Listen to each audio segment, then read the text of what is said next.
Hello and welcome to another episode of Soul Nectar Show, that show that talks about all things essence, where we gather around the campfire and we share our stories of connection to that which is bigger than us.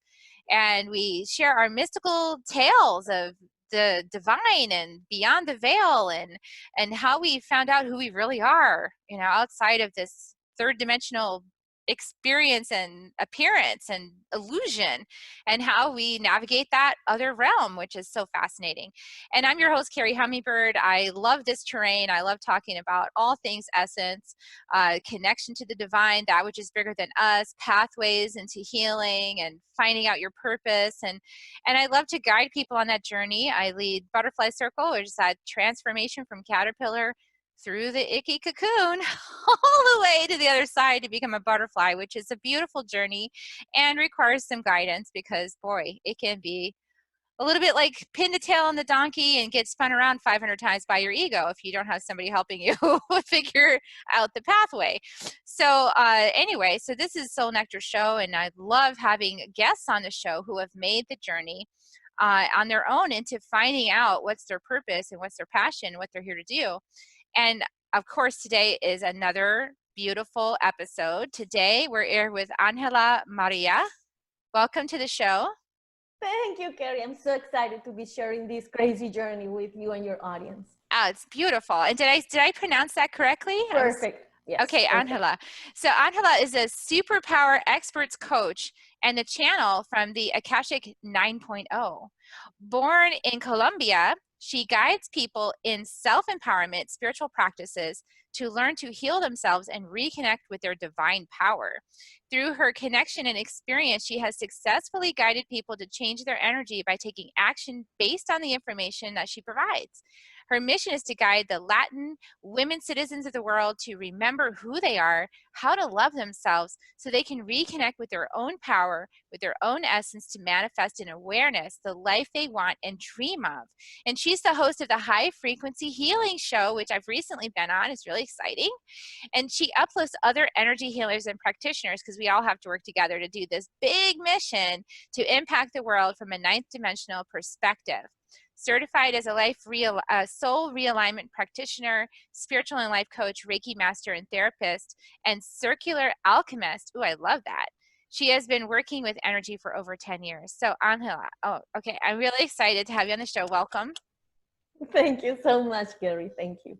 Really exciting. So tell us your story of awakening to why it is that you are here, and let's get into the conversation. There's so much juicy ground to cover with what we were talking about right before the show, and let's get into it. So tell me, what was your path to getting started? Was it like rainbows and sunshine, or did you have some other? Yeah, I'm still are, but I believe that in the middle of my unconsciousness, I was a happy woman, Latin, typical Colombian Latin, loud, happy. I love dance. I love go out.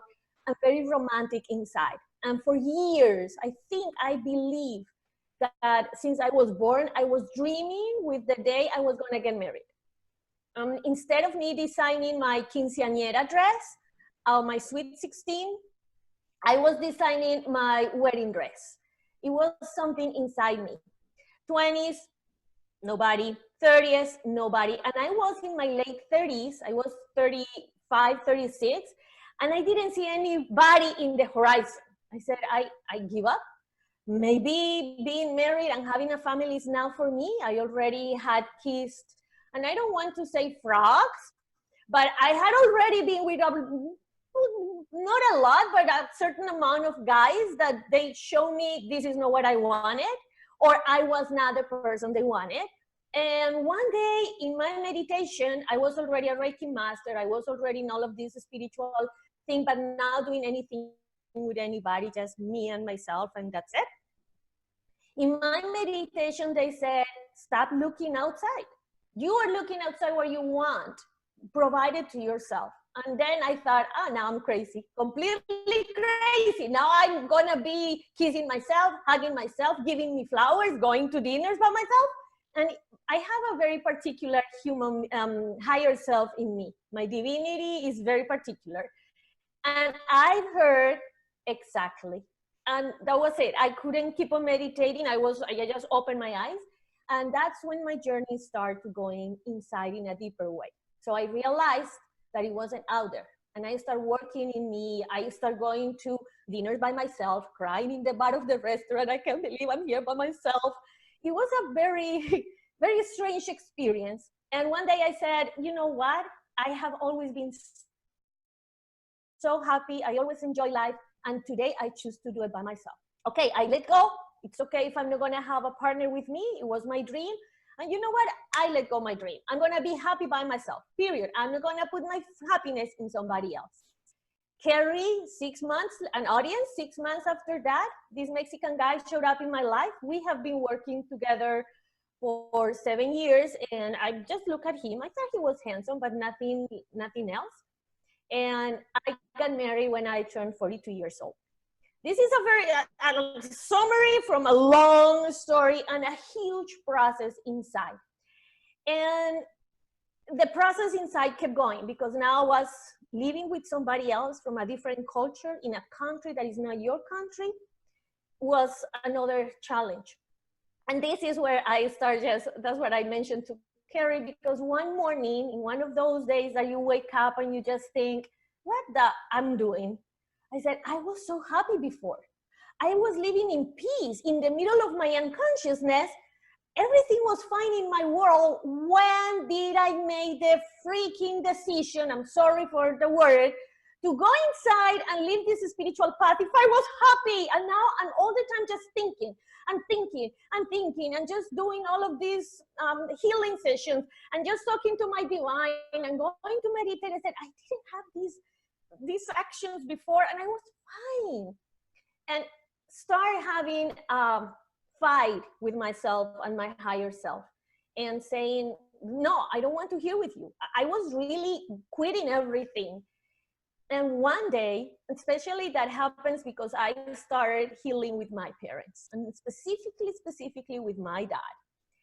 And I remember one night after one of those sessions when you get a lot of information that you don't want to listen, like, you know what I'm talking about? Like, yes, Oh, yeah. a reflection of the power.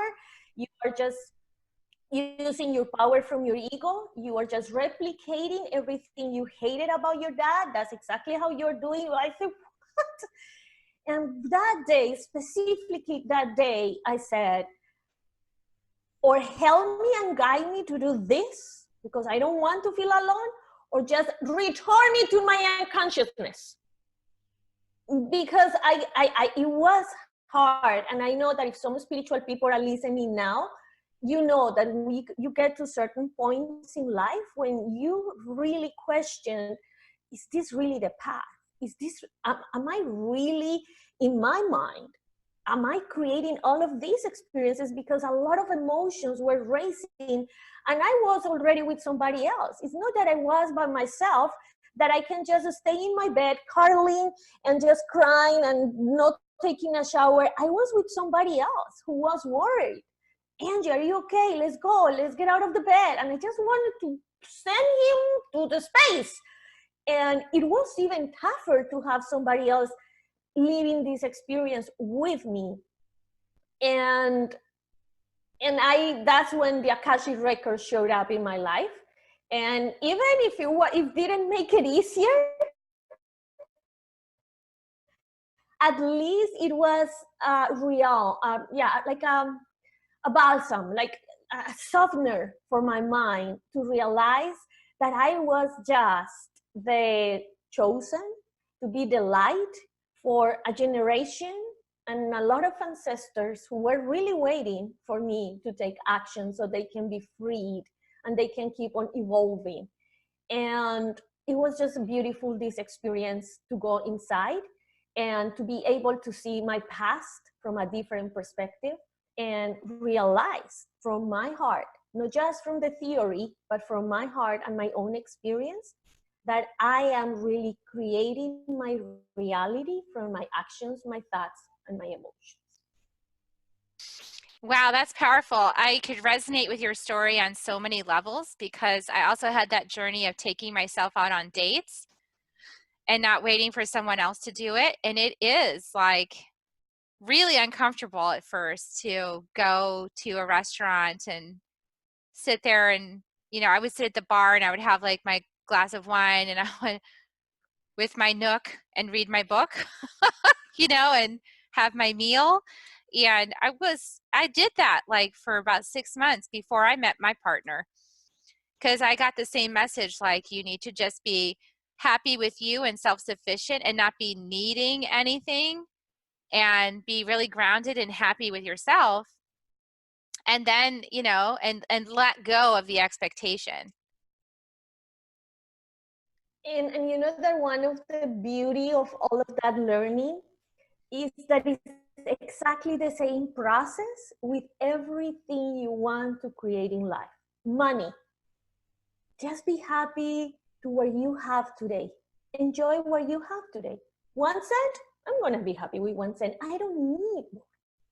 If I have more, I can create something else. But with this 1 cent or minus $20 in my account, I can keep on creating. Money doesn't give me the energy to create or not.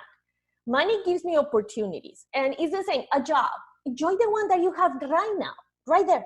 Enjoy it. Do your best. With anything, like you want a different house, enjoy the one you have right now. Take care of that house. Be grateful for that house. So that has been a huge learning for me. That is not a different process. If you want to create a relationship, this is the process, A, B, C. Because that's me. My mind works like, give me steps. A, B, C, D. What should I do first? And I realized that it's exactly the same process for manifesting anything that you want. It's just be grateful and feel blessed for what you have today. And I think that's a huge challenge. And going a little bit back about what we were discussing, this week I had another interview. And so the person who I was talking to, she said, Angela, if you would have to give up something, one of that something would be just giving up this awareness and this consciousness you have today. Carrie, let me tell you that I take a deep breath. I said, no, it has been painful. It has been joyful. It has been like a roller coaster.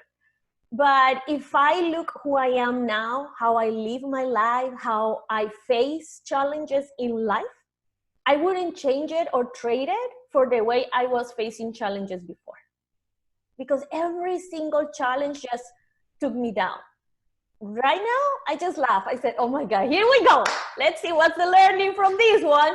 And I think it's just joyful. Right now, I can just face challenges and pain and problems with a different perspective. And they pass quicker than before. Yeah, really is the spiritual journey, is to open yourself to face these challenges as if they're like a new classroom in Earth School, right? And I had that cognitive shift on my own where I was like, oh, this is Earth School. Okay, this is like, I get to learn from this. This is going to help me in some way. It's for me. It's going to grow me. And even with, things that are really tragic and difficult, like the passing of my father, for example. My dad, he's been my dad since I was 5. He passed away 2 years ago, and it's been really hard to lose him. And as much as I hold the pain of losing him, I also hold the gifts. Like I hold like, oh, wow, it's been so challenging, but I've learned how to be strong for myself. I've learned how to really be the anchor for my children. He was a rock for our family. I've learned how to be a rock for my sons. Like these are things that I wouldn't have learned had he still been here, because I still would have been leaning against him and resting and letting him do it. Without him there, I had to do it for myself. And that's how I look at that challenge now. Carrie, and you just said something that is, for me, has been key in all of this process.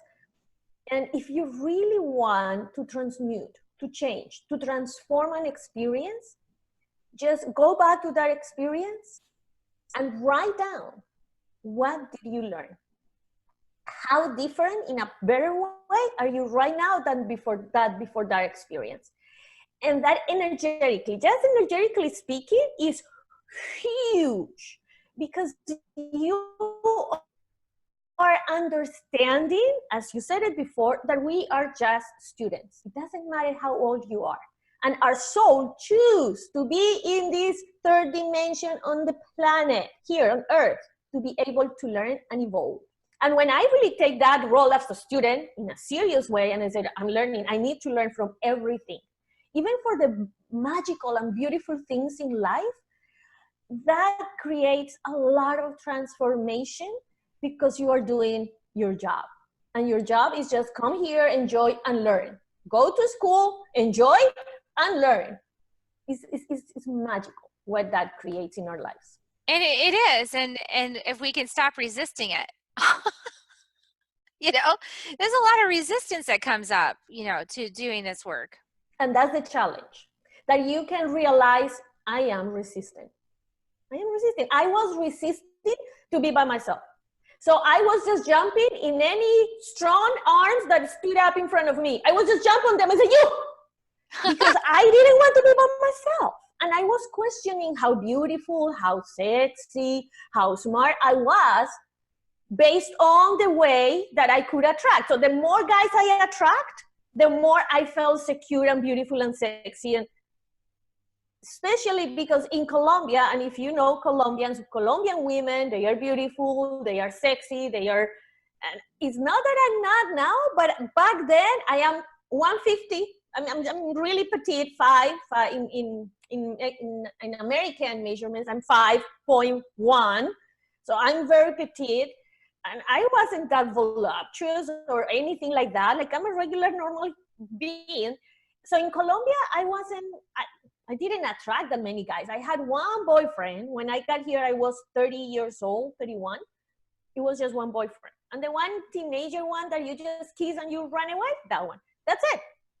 So I was questioning, I am not beautiful enough. I am not smart enough. I am not sexy enough. So when I got here and I started seeing all of those guys like Colombian and they blew, I said, oh my God, I think I'm not that ugly. I think I'm not that less interesting. And it was really sad. Like, now I tell this like, it's a story, but it was really sad when I was able to look back and say, I was just valuing myself based on how much guys like me or not. And now it has been a beautiful path, because then is when I start healing with my mom. And I start realizing I was now being the best inner mother for myself. Because I was basing that relationship how much I like others. And that's when the other roller coaster started, because that's my life, and I think it's also yours. So you start healing something, right? And then blah, blah, blah, a bumpy road goes ups, downs, and then healed. And suddenly, balance, harmony, and boom! The next one comes, and it's going deeper. And then again, but now I've been really enjoying this. I don't like roller coasters in real life. I don't like go to fairs or anything. But I said, why do I want that if my own life is a roller coaster? I have enough with mine. So it's beautiful when you really can look at your life in consciousness and in love. And from that perspective of a learner, wow, I'm learning a lot. Like, every day at night, I write down, I said, what was the new learning today? Was it worth it to be alive today? And it's good. Like, sometimes I need to force myself, like, Angie, come on. Yes, it was worth it. Just find something. Find one thing. Something. Yes. One thing to be grateful for. Yes. Just one thing. Yes. So what I love about this conversation is I also work in the space of women quite a bit, and exploring the dynamics between women. And it's been my observation throughout, I grew up in the United States, but it's been my observation that it can be a little treacherous water, you know, relationships between women. And I asked myself for a lot of time, like, why is that? And I actually even put myself through all women's college, because I was like, I knew in high school, I don't like girls as well. Like, I don't trust them. Boys are easier. They're more straightforward. It's easier to communicate. I know what I'm going to get. It's like, what I see is what I get. And with these women, though, it's like, you never know. Like, they could smile to your face and be stabbing you in the back at the same time. And it just was perplexing. And of course, I had my own issues with my mother, and learning how to be able to communicate with her in a way that would create a positive result, you know, and rather than punishment or something like that. So really an interesting part of my life's journey. And what I found is that the key to it is exactly what you mentioned. It's really dropping into valuing yourself for yourself. And it's almost like when you have that, then you drop out of the competition game. Like you're just not engaged, or you're like impervious to it somehow. Like you see other people doing it, and even if they're trying to engage you in it, it's sort of like, no, I'm not playing that game now. Is that kind of what your experience has been?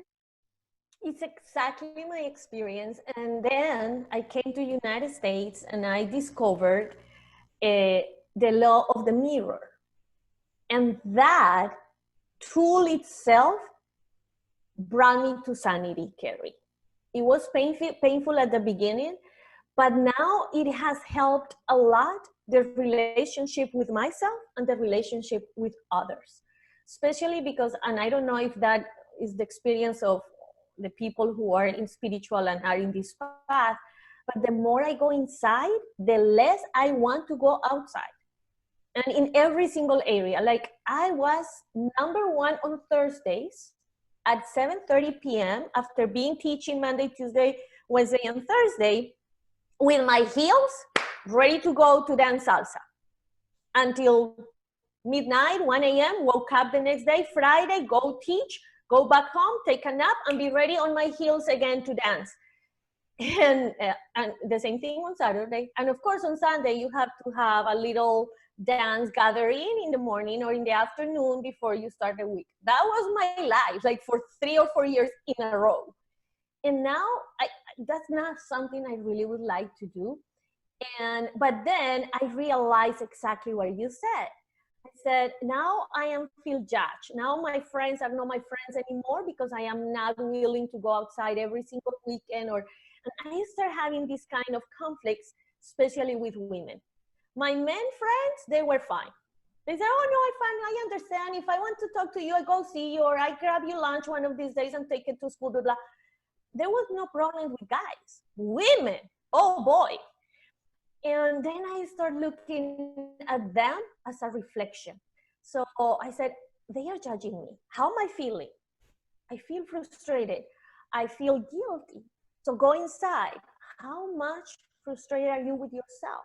What is that part inside you that you feel guilt, that you feel that you are judging yourself? And then believe me, I bought a book, Carrie, just for the mirror tool, because it was a lot of things. And it was then not just with women around me, but with traffic, with my students, with the parents of my students, with my partner, with my mom, with my dad. They are far away. All of them live in Colombia. I am the only cuckoo one living in a different country. I don't have any relatives here.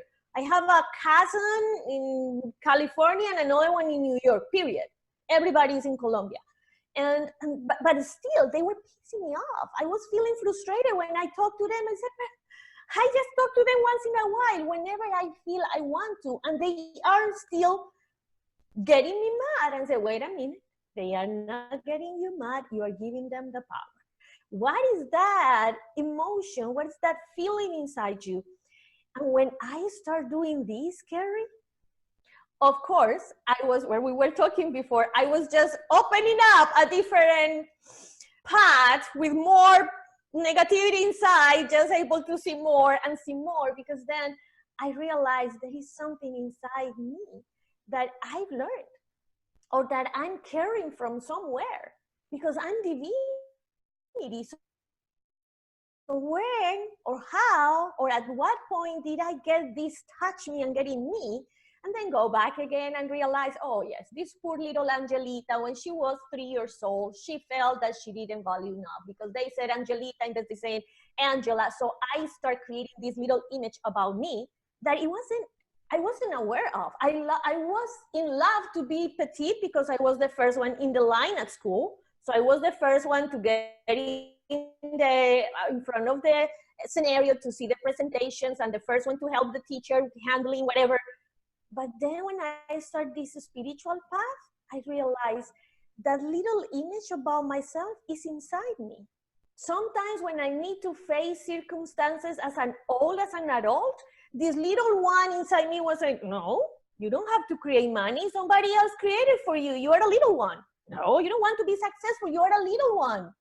And it was a huge discovery for myself. And just because I was looking the image in my relationships with others, when I realized, why is this moving me out of my comfort zone?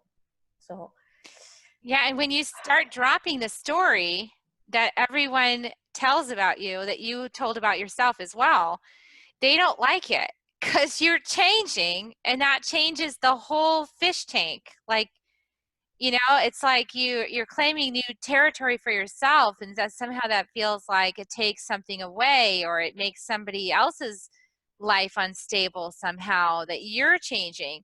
So that also makes people really uncomfortable when you start to wake up and you go, I'm not that. I just told that story. That's not who I am. I'm not going to keep telling that, right? And then everything shifts in your dynamic with your relationships. I mean, with everything. The first time I went to Australia, I was 28 years old. Carrie, my dad was in panic because I had these two big luggages. And he said, but you are so small, so little. How come you are going to be carrying those from airport to airport? I paid that ticket with my savings being a teacher, and I bought the cheapest one. So it was called in English, in Spanish is lechero. So like the milk cart that it goes everywhere. So that's how I get from Colombia to Australia. It took me 38 hours in an airplane because I stopped in every single country around. But the story behind this is exactly what you said. They never thought I could do it. They always thought I was going to be the typical teacher woman, being always a teacher. How come now you do what with energy?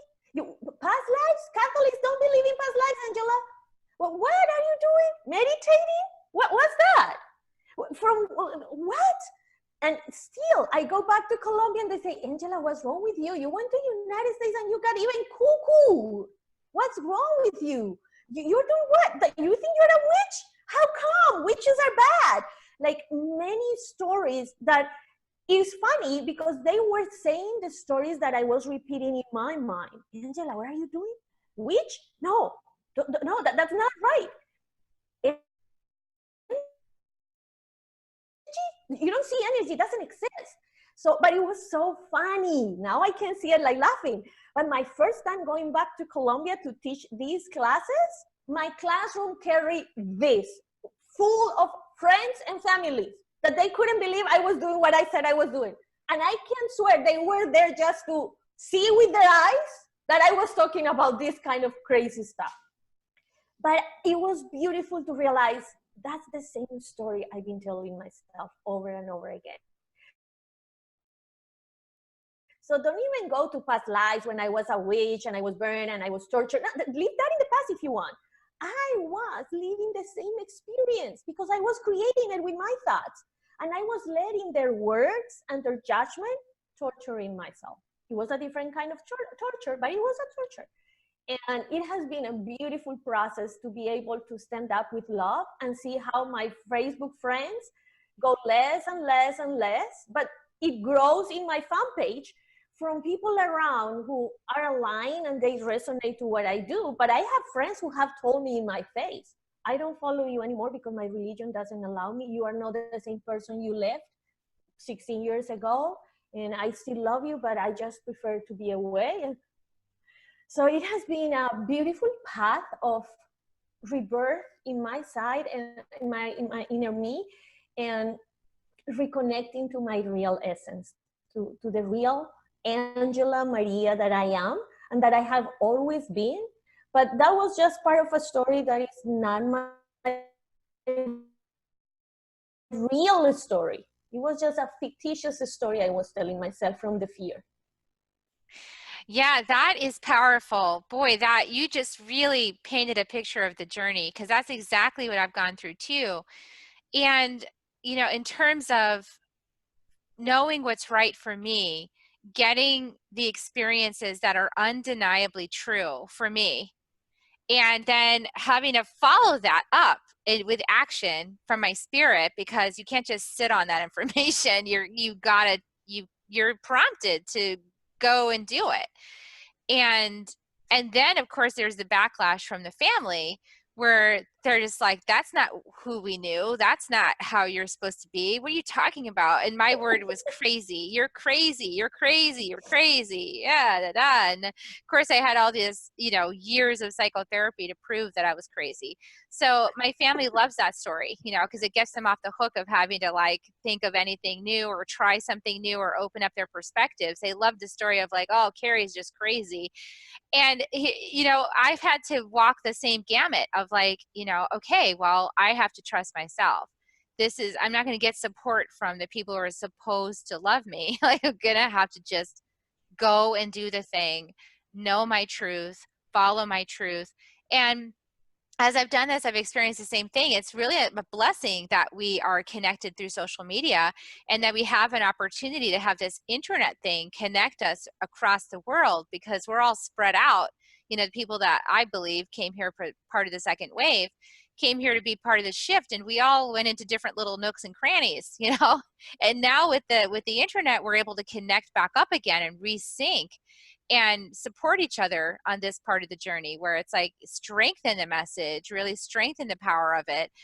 And, of course, when they see you getting your best-selling book, or your podcast doing really well, they're like, why is that? That's interesting. They start to go, huh, like my book's been on the bestseller list now for 14 weeks, Angela. So like, isn't it amazing? And I know that people, they're watching from a distance, they're like, huh, maybe she's not, or maybe there's just a lot of more crazy people that follow her. That's probably what they're saying. That's exactly what my dad said. There are way crazier people than you, Angie. That's fine. I understand.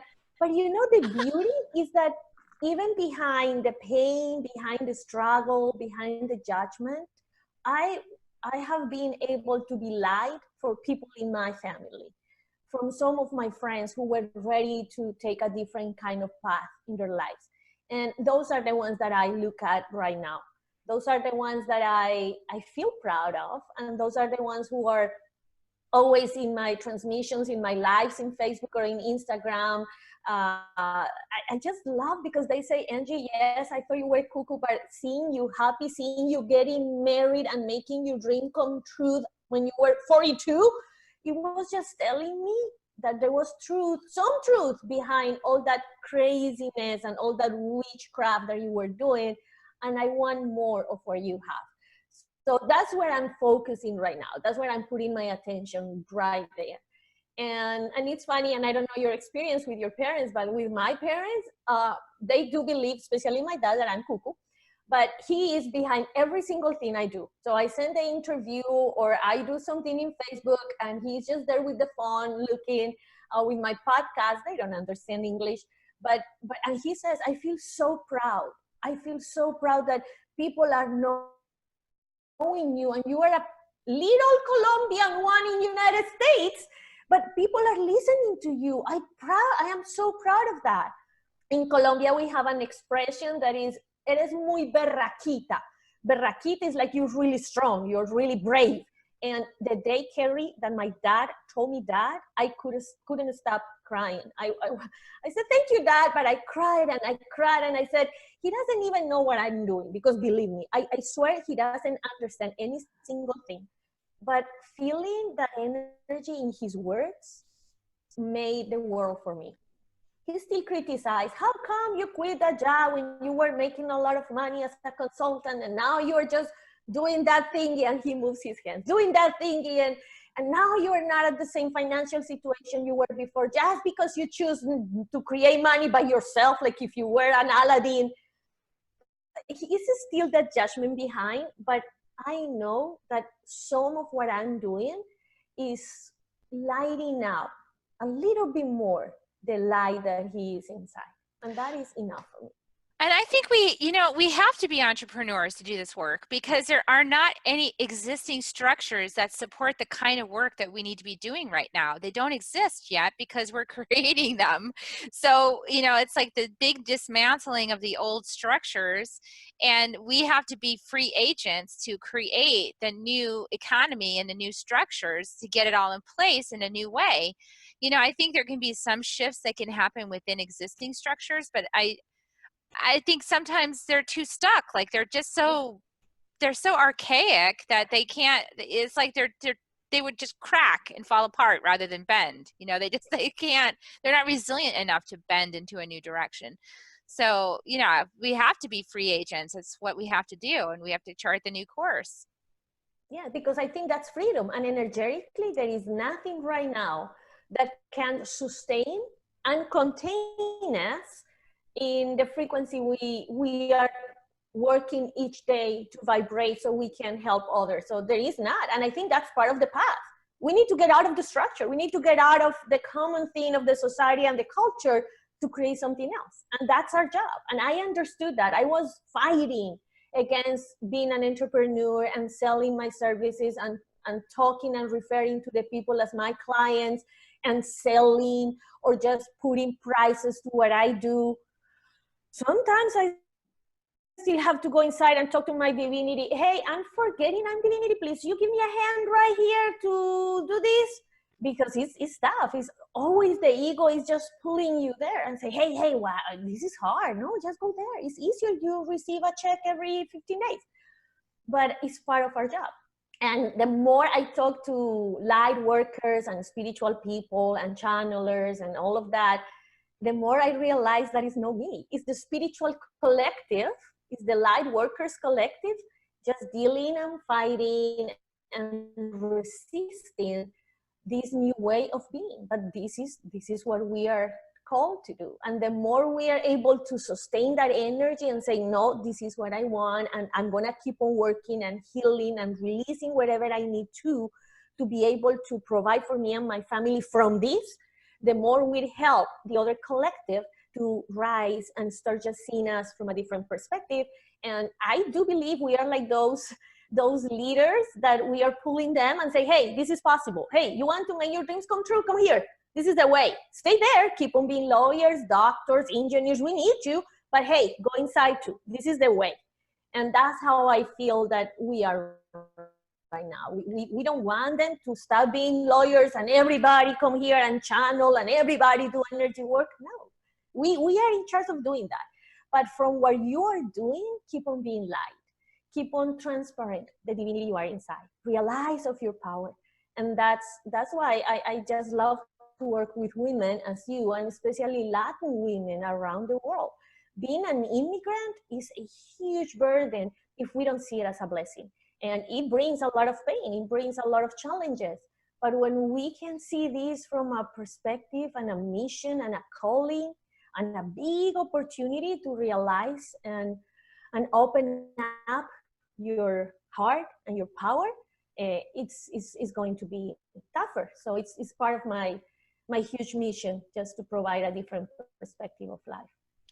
Yeah, and it's really important that you're here, because this is, the prophecy of the eagle and the condor flying together, is really like the Western mind, and the South American heart, like this mind and heart flying together.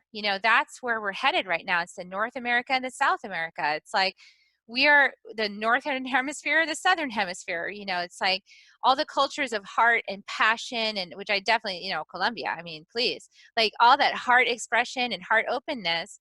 And then you enter the cold, sterile logic of the Western mind. Like we have to blend these two. So, like I've studied with traditions, shamanic traditions from South America, like from Peru and from Mexico, right? And so you're coming up here, you're bringing your heart-based tradition, and you're bringing your big heart over here into our really, sometimes kind of frigid environment to warm it up, So, we need to work together is what I'm trying to say. We're doing this together. We're making this happen. Yes, and it's beautiful and very powerful and synchronicity that you're saying this, because 2 years ago, I was in a channeling session with a human being in Colombia that I honor, and I always do channel sessions for my birthday to just have clarity about my year. And it was one of the masters who came through the session, and I was asking about my mission. And I was wondering why most of my clients are in Colombia and in South America, but I'm still here. Why they wanted me to come to the United States? It was going to be easier for me being in Colombia, being more successful, famous, attract more people, but being here, sustaining a business that financially is more supported in Colombia than here was tough, and it's still hard. And exactly what you said, Terry, and now you said it with different words, and you brought more light to this concept, and I really thank you for that.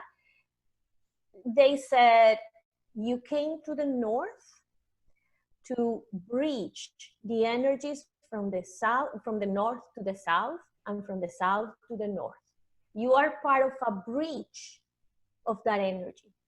For me, that was Mandarin. I said, okay, like you don't ask more questions during those sessions. You are like in trance, and I was in, I don't know what dimension, and I listened, and it made sense at that moment. But when I was listening the audio, I said, what breaching? What energies? What from the south to the north is? I didn't understand anything, and I always ask for clarity, and this is part of the clarity that you are giving me right now. And it's that, and it's a lot. What I'm getting lately is be the bridge between heaven and earth. And be the bridge between the mind and the heart, and just help people to combine those energies, to mix those energies, the masculine, the feminine. They are just two extremes. It doesn't matter what kind of extreme, but I'm just kind of that bridge to help them just be one and in wholeness. And that was so hard to understand before. I was getting closer, and now you just brought more light. But I think that's exactly what we are supposed to do. It doesn't matter where you are. It doesn't matter where you're from, where you're coming from. It doesn't matter. It's just being aware that our big mission is go back to the one, is go back to the wholeness. And you can do it from whatever you do, from wherever you are.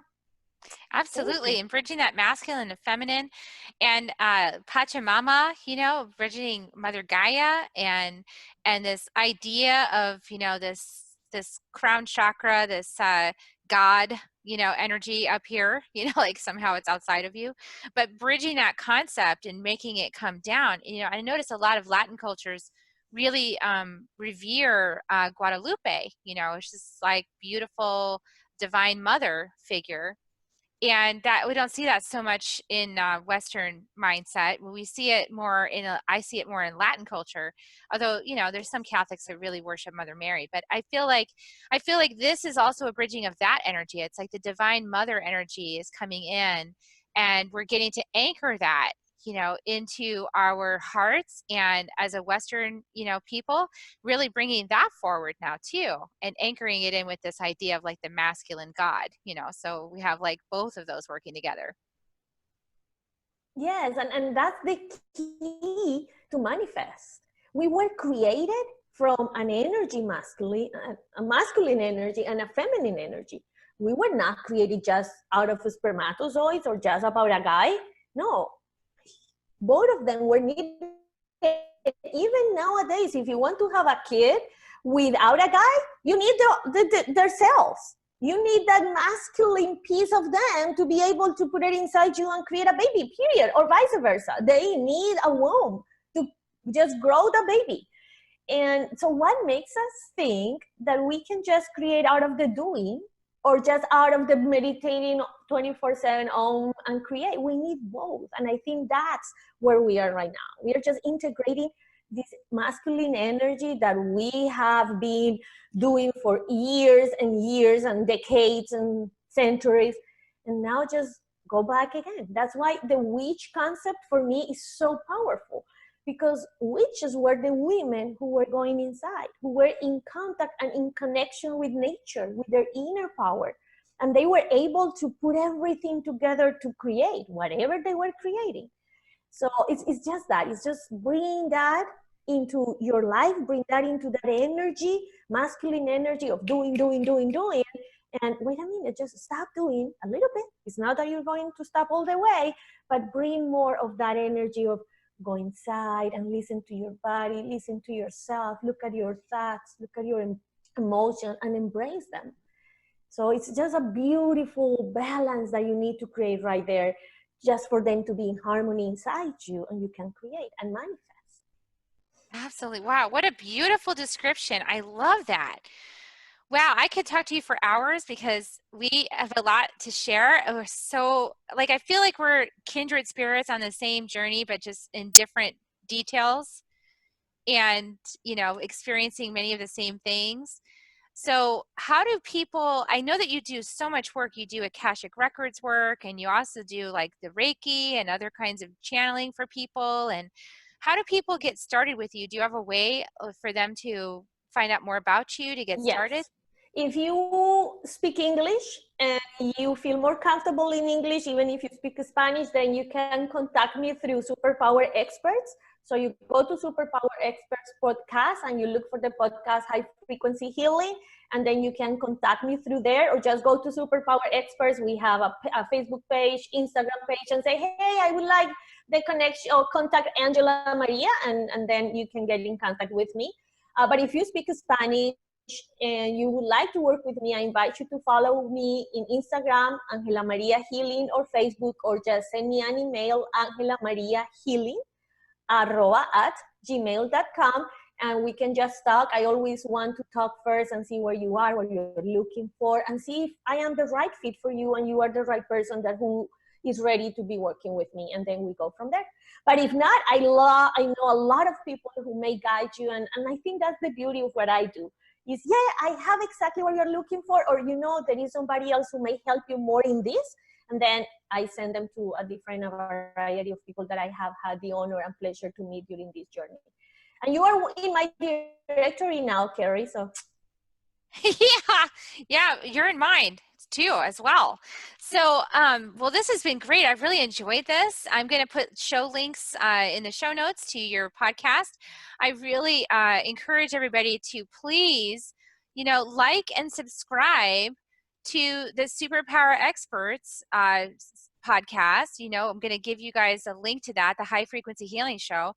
Like, subscribe to that on iTunes, because that helps the ratings go up. And when you leave a comment and you like it and you share it out, it actually, like, iTunes pays attention to that. I know I say that at the end of every show, and I do it so that you'll remember that how important it is.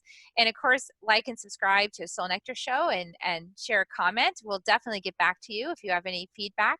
Wherever you leave it, we're always paying attention.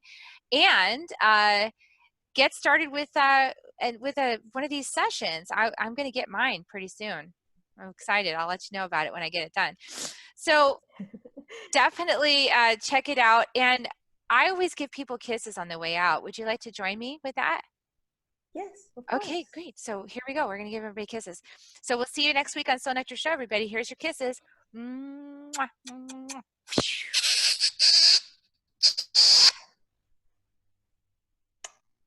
Thank you so much, Carrie, for your time. And thank you so much for your listeners. Thank you. Thank you. You guys have a wonderful week. Bye.